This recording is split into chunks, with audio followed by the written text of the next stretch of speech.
Hi friends, അസ്സലാമു അലൈക്കും. ഇന്ന് ഞാനൊരു മത്തങ്ങ വെച്ചിട്ടുള്ളൊരു റെസിപ്പി ആയിട്ടാണ് വന്നിട്ടുള്ളത്. നല്ല ടേസ്റ്റി ആയിട്ട് സിമ്പിളായിട്ടും ചെയ്യാൻ പറ്റിയതാണ്. മത്തങ്ങ കൊണ്ട് ഒരുപാട് വ്യത്യസ്തമായിട്ടുള്ള റെസിപ്പീസുകൾ ഞാൻ ഇട്ടിട്ടുണ്ട്. അതിൽ നിന്ന് ഒരുപാട് വ്യത്യസ്തമുള്ളതാണ് ഇതും. അപ്പോൾ എല്ലാവരും ഇതും ഒന്ന് ട്രൈ ചെയ്ത് നോക്കുക. മത്തങ്ങ വെച്ചിട്ട് ഞാൻ മത്തങ്ങ പുളിങ്കറിയാണ് ഉണ്ടാക്കുന്നത്. അപ്പോൾ നമുക്കിനി വീഡിയോയിലേക്ക് പോകാം.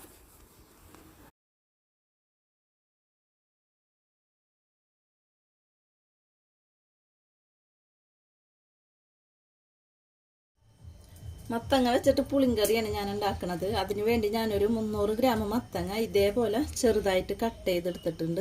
ഇത് ഞാനൊരു കുക്കറിൽ ഇട്ട് കൊടുക്കുന്നുണ്ട്. ഇതിലേക്ക് ഞാനൊരു സവാള ഇതേപോലെ സ്ലൈസായി കട്ട് ചെയ്തതാണ്.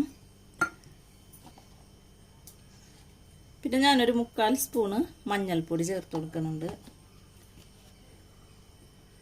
പിന്നെ ഇതിലേക്ക് ഞാനൊരു നെല്ലിക്ക വലിപ്പത്തിലുള്ള പുളി നല്ലപോലെ കുതിർത്ത് വെച്ചിട്ട് പിഴിഞ്ഞെടുത്തേക്കണതാണ്. ഇതും ചേർത്ത് കൊടുക്കുക. പിന്നെ പാകത്തിനുള്ള ഉപ്പും ചേർത്ത് കൊടുക്കുക. ഇനി വേണമെങ്കിൽ പിന്നീട് നമുക്ക് ചേർത്ത് കൊടുക്കാം. ഇതിലേക്ക് പാകത്തിന് വെള്ളവും ഒഴിച്ചൊരു 2 വിസിൽ വരുന്നവരെയും വെയിറ്റ് ചെയ്യാം. നല്ലപോലെ ഇളക്കി കൊടുക്കുക. കുറച്ച് വെള്ളം കൂടി ഒഴിച്ച് കൊടുക്കണം. ഇതിപ്പോൾ കുക്കറിൽ തന്നെ വെക്കണമെന്നില്ല കേട്ടോ, വേറെ ഇത് ചട്ടിയിലും വെക്കാം. ഞാനിപ്പോൾ പെട്ടെന്നാവാൻ വേണ്ടി കുക്കറിലിടണമെന്നുള്ളൂ. ഇനി നമുക്കിത് മൂടി വെച്ച് 2 വിസിൽ വരുന്നവരെയും വെയിറ്റ് ചെയ്യാം. മത്തങ്ങ വെന്ത് വരുമ്പോഴത്തേനും നമുക്ക് അതിലേക്കുള്ള മസാല ഉണ്ടാക്കണം. അതിന് വേണ്ടി ഞാനൊരു പാൻ വെച്ചിട്ടുണ്ട്. പാൻ ഇപ്പോൾ ചൂടായി വന്നിട്ടുണ്ട്. ഇതിലേക്ക് ഞാനൊരു 1/2 സ്പൂണ് വെളിച്ചെണ്ണ ഒഴിച്ച് കൊടുക്കുന്നുണ്ട്. വെളിച്ചെണ്ണയിൽ തന്നെ ചെയ്യണം കേട്ടോ, അപ്പോഴും അതിന് ടേസ്റ്റ് ഉണ്ടാവുള്ളൂ. അപ്പോൾ വെളിച്ചെണ്ണ ഒന്ന് ചൂടായി വരട്ടെ. ഇനി ഇതിലേക്ക് ഞാൻ ഒരു 4 സ്പൂണ് തേങ്ങ ചിരണ്ടിയത് ചേർത്ത് കൊടുക്കുന്നുണ്ട്. കൂടിപ്പോണ്ട കേട്ടോ, തേങ്ങ ഇത്രയും മതി, കൂടിപ്പോണ്ട. തേങ്ങ വറുത്തൊന്നും വരണ്ട കേട്ടോ. ഇനി ഇതിലേക്ക് ഞാൻ 1 സ്പൂണ് മല്ലിപ്പൊടി ചേർത്ത് കൊടുക്കുന്നുണ്ട്. മല്ലിപ്പൊടിയാണ് ഇതിലേക്ക് മെയിനായിട്ട് വേണ്ടത് കേട്ടോ.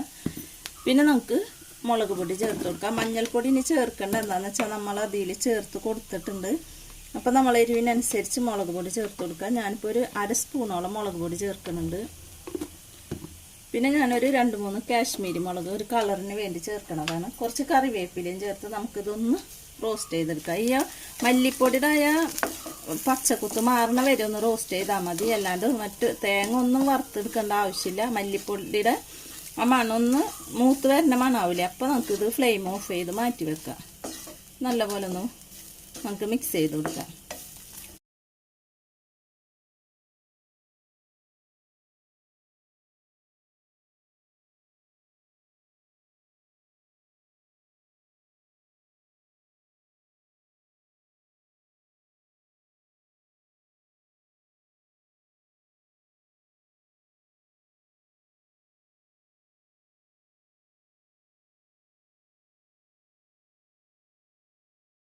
പിന്നെ എൻ്റെ ചാനൽ ഇതുവരെ കാണാത്തവർ കാണാം, സബ്സ്ക്രൈബ് ചെയ്യാത്തവർ സബ്സ്ക്രൈബ് ചെയ്യുക. തൊട്ടടുത്തുള്ള ബെല്ലൈക്കണും കൂടി ക്ലിക്ക് ചെയ്യുമ്പോൾ ഓളെന്ന ഓപ്ഷൻ വരും.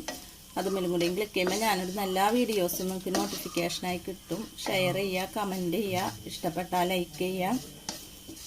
അപ്പോൾ ഇതൊന്നും മല്ലിപ്പൊടി ഒന്ന് മൂത്ത് വന്ന മണം വരുന്നുണ്ട്. അപ്പോൾ നമുക്കിനി ഇത് ഫ്ലെയിം ഓഫ് ചെയ്ത് ഇതൊന്ന് തണുത്തതിന് ശേഷം നമുക്ക് മിക്സിയുടെ ജാറിലിട്ട് നല്ലപോലെ അരച്ചെടുക്കാം.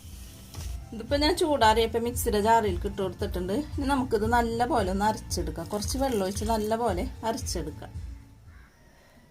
തേങ്ങ ഇപ്പോൾ നല്ലപോലെ ഞാൻ അരച്ചെടുത്തിട്ടുണ്ട്. ഇനി നമുക്കിത് മാറ്റി വെക്കാം.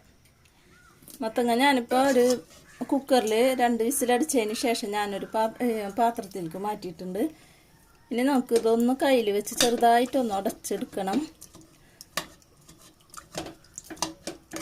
ഇപ്പം ഞാൻ ചെറുതായിട്ടൊന്ന് ഉടച്ചെടുത്തിട്ടുണ്ട്. നമ്മൾ പുളിയിട്ട് വേവിക്കണ കാരണം, പുളിവെള്ളം പിഴിഞ്ഞ് വേവിക്കണ കാരണം 2-3 വിസിലടിച്ചാലും കുഴപ്പമില്ല കേട്ടോ. ചില കുക്കറിൽ 1 വിസിലുകൊണ്ട് തന്നെ വെന്ത് കിട്ടിക്കോളും. ഇതിപ്പോൾ ഞാൻ 2 വിസിലടിച്ചിട്ടാണ് ഇത്രയും എനിക്കായി കിട്ടിയത്. അപ്പോൾ ഇനി നമുക്ക് നേരത്തെ അരച്ച് വെച്ചിട്ടുള്ള ആ അരപ്പ് ഇതിലേക്ക് മുഴുവനായിട്ട് ഒഴിച്ച് കൊടുക്കാം. തേങ്ങ അധികം ആവരുത് കേട്ടോ, കുറച്ചേ പാടുള്ളൂ. ഒരു 3-4 സ്പൂണ് മതി, അതിൽ കൂടാനും പാടില്ല. നല്ലപോലെ നമുക്ക് ഇളക്കി കൊടുക്കാം. ഞാൻ മിക്സിയുടെ ജാറിൽ കുറച്ച് വെള്ളവും കൂടി ഒഴിച്ച് ഒന്ന് മിക്സ് ചെയ്തിട്ട് അതിലേക്ക് ഒഴിച്ച് കൊടുക്കാം. ഇനി നമുക്ക് ഇതിലേക്ക് ഞാൻ ഒരു ചെറിയ തക്കാളിയാണ് എടുത്തിട്ടുള്ളത്, ഇത് ചേർത്ത് കൊടുക്കുന്നുണ്ട്. ഇനി ഇതെല്ലാവരും കൂടി ഒന്ന് തിളച്ച് വരട്ടെ. നല്ല പോലെ തിളച്ച് ചെയ്യുക, തേങ്ങ ഒക്കെ ഒന്ന് വെന്ത് വരണ്ടേ, അപ്പോൾ അതിലൊന്ന് സെറ്റ് ആവണം.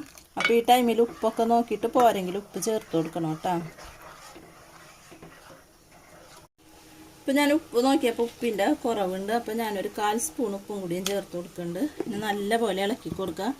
ഈ ടൈമിൽ പുളി കുറവാണെങ്കിൽ കുറച്ച് പുളിയുടെ വെള്ളം കൂടി ഒഴിച്ചു കൊടുക്കണം കേട്ടോ. പിഴിഞ്ഞിട്ട് കുറച്ച് പുളി വെള്ളം അപ്പം ചേർത്ത് കൊടുത്താലും മതി. കുറവാണെങ്കിൽ ഇട്ടാൽ നോക്കിയതിന് ശേഷം, ഇതിപ്പോൾ എൻ്റെ പുളി കറക്റ്റാണുള്ളത്. ഉപ്പ് പോരാണ്ട് വന്നപ്പോൾ ഞാൻ കുറച്ചും കൂടി ഇട്ട് കൊടുത്തേക്കണം. ഇനി ഇതൊരു 5-6 മിനിറ്റ് നമുക്ക് ലോ ടു മീഡിയം ഫ്ലെയിമിൽ വെച്ചൊന്ന് തിളപ്പിച്ചെടുക്കാം. കറി ഇപ്പോൾ 6-7 മിനിറ്റോളായിട്ട് നല്ല പോലെ തിളച്ച് വരുന്നുണ്ട്. ഇനി നമുക്ക് നല്ല പോലെ എണ്ണൊക്കെ തെളിഞ്ഞ് വന്നിട്ടുണ്ട് കണ്ടോ, നല്ല മണവും വരുന്നുണ്ട് കേട്ടോ. ഉപ്പും പുളിയും എരിവും ഒക്കെ പാകത്തിന് തന്നെ ആയി വന്നിട്ടുണ്ട്. ഇനി ഇതിപ്പോൾ ഇവിടെ റെഡിയായി വന്നിട്ടുണ്ട്. നമുക്കിനി ഇത് കറി കാച്ചി വയ്ക്കാം.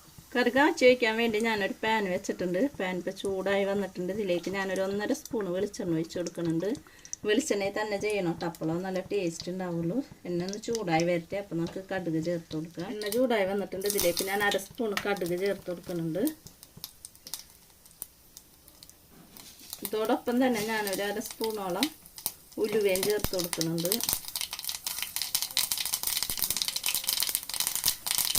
പിന്നെ ഇതിലേക്ക് ഞാൻ ഒരു 3-4 ചെറിയുള്ളി ഞാൻ ചെറുതായിട്ട് കട്ട് ചെയ്തതാണ്, ഇതും ചേർത്ത് കൊടുത്ത് ഉള്ളി ഒന്ന് മൂത്ത് വരുന്നതിലേ നമുക്ക് വഴറ്റി കൊടുക്കാം.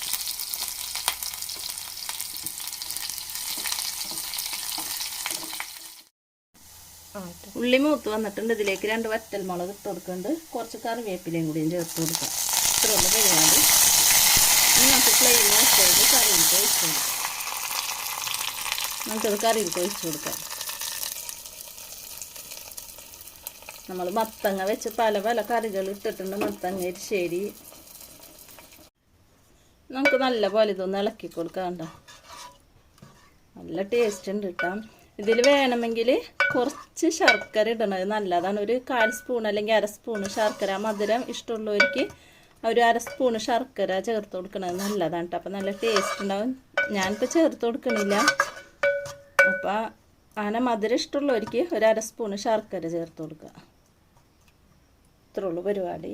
നല്ല ടേസ്റ്റി ആയിട്ടുള്ള സിമ്പിളായിട്ട് ചെയ്യാൻ പറ്റിയ മത്തങ്ങ വെച്ചിട്ടുള്ള പുളിങ്കറി ഇവിടെ റെഡിയായി വന്നിട്ടുണ്ട്. അപ്പോൾ എല്ലാവരും ഇതേപോലെ ഒന്ന് ട്രൈ ചെയ്ത് നോക്കാം.